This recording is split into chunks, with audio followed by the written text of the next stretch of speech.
Today I want to talk about the subject of murder. And I think we have this vision of murder, this idea that it is fundamentally a wrong thing. A thing that morally you wouldn't want to happen. You wouldn't want to see it happen to anyone. You even think of capital punishment. You know, people going to the gas chamber, people going to the electric chair. Now, by the laws of this land and their offenses against man, it's debatable whether that form of murder is good or bad. But we know God's take on murder and also to the obedience of the law. But man has free will, which sometimes gets him to very evil and horrible places where the law ends up dooming you. But ultimately, it's Satan that puts things in front of you. And time again, you took the bait. In the Old Testament, there were laws too. It says in Numbers, "You shall accept no ransom for the life of a murderer who is guilty of death, but he shall be put to death." So we see some similarities in the law of the Old Testament and the current legal system of today.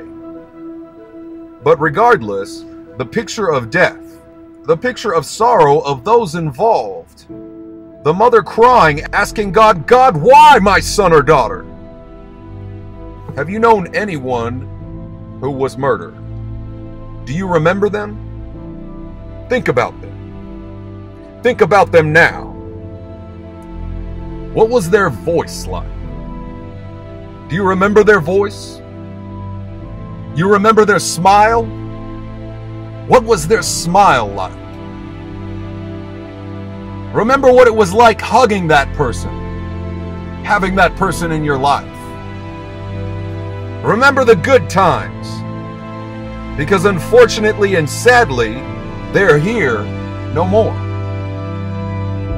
It's time for us to realize, though, to come to the reality today, in the 21st century, after all the craziness and death and murder of these days. How many people are dying every day? 17,250. That's the number of people who are murdered every day. That's murder. Who not caught a disease and found themselves in the hospital and died. Who weren't old and passed away. Who were murdered. Murder is defined as the unlawful, premeditated killing of one human being by another. It's defined that way by the dictionaries, and it's defined that way by current U.S. law. And in the Old Testament, Leviticus 24:17 says clearly, whoever takes a human life, that he will surely be put to death. Even more straightforward, Exodus 20, "Thou shalt not murder." Pretty straightforward. These are thousands of years ago, God painting a picture, and he tells it throughout the whole New Testament. Exodus 21:12, "Whoever strikes a man so that he dies, shall he be put to death." Now, murder is to execute. It's an unpleasant thing. It's the elimination of what God and what the world considers human. Are you human? Ask yourself that. I think some of us spiritual folks might say, well, kind of. They might say that because they think of themselves as a new man, a spiritual man, justified. But tell me, as a so-called Christian, or even some of you out there on the fence, you're still checking things out. This God thing. An easy question for most people, though, just so you're included. Do you believe God made you? That's a pretty easy one. Well, our Bible tells us in Jeremiah 1:5 that before God formed us in the womb, he knew us. That means he knew who we were. He knew what we were going to be called. He knew how we were going to react. He knew us. He knew how small we would get and how large we would get. What color are our eyes and our ears and our nose and our teeth. He knew us. And it goes on to say, before we were born, he set us apart. The Bible also says that God knew us before the world was. The point I'm trying to get across to you today, God knew us before. before the times our mommies and daddies made us. He knew us the time we were in the bellies of our mother and when we were born. He knew us when we drank and when we were born. He knew us when we drank our first drink and when we ate our first meal, when we learned our first word and when we ran our first race. He knows us. He knows us when we start high school and when we drive our first car. Why? Because he knows everything. And guess what? He loves us too. The Bible is a book of love. If you believe it, it's the truth of life here on earth and the next world to come. It's a book that is a blessing of God. But I caution you today, on June 27, 2018, when one Supreme Court justice is out, and we might have another coming in, that might actually hold fast to the ideals of murdering humans. It's not asking too much to not allow murder. I think we can all reject murder, but also don't reject the blessings of God only to embrace the curse. If you reject truth, you embrace a lie. If you do not accept the blessing of children and do as America has done, is to curse the children through abortion, you will bring the judgment of God upon your society. Let me give you just a quick mental snapshot of the idiocy that liberals have induced upon the country through abortion. Since Roe versus Wade, we have murdered systematically 60 million Americans. Understanding that capitalism operates on the basis of supply and demand, the next generation always furnishes the demands for goods and services. But the goods and services of the next generation are not going to happen because the next generation is dead.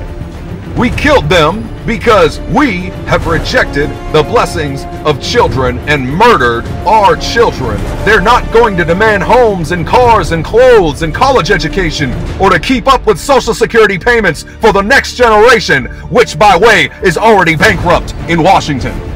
The liberal, radical, mental midgets protesting for abortions on demand or too brain dead to see that they have brought the judgment of God upon America's economy and the dream. Why are America's major universities right now recruiting students from abroad? And if you don't know that they do that, be informed. Every major university has someone that goes abroad and recruits students to come here. Why? Because we killed ours. America is now developing a society that knows nothing about the founding and the founding fathers. They don't know anything about American history. They're global citizens of the world. And that's why they can live among us and then become terrorists overnight. Their faith is not in Jehovah God. Their faith is in a pagan God, and the results will be, if the trend continues for the next 50 years as it has in the last 20, we'll see the death of Western civilization as we know it today. Why? Because we have cursed our children with abortion, and we have mocked the law of God. And the only thing that can turn that around is a national repentance, and to remove that policy that destroys the firstborn child, the children of our homes. Just like the psalmist looked full in the face, that's part of our history. We need to look at abortion full in the face. We need the raw facts. Just as raw facts as these words, we need words. We need to watch the videos over at abort73.com. We need to see the beautiful pictures. See little feet pushing that are being disposed. We need statistics. 40, 50, 60 million since 1973. Babies killed in this country. Unborn just in our country. Not the 50 to 60 million a year that go down around the globe. 90% of the abortion clinics are in urban centers. So that's 56% of all abortions are black and Hispanic. A kind of ethnic cleansing that pro-choice people cannot dare to think about. We need to know the procedures. Suction, aspiration, dilation, and curettage. Saline, abortion, intact, dilation, and extraction. Employing cranial decompression. What do you think that sounds like? What do you think that feels like? Think about it. You need to know those words. You need to see those words. The psalm is wrong. It was pre-photography and pre-video, and there was no such thing as video. Sometimes you need raw words when that's all you've got. And sometimes you need raw footage because you can't comprehend it. You can't believe it. They're gonna do this. You're not doing it. You can't believe it. And people don't believe it in America. They won't believe it.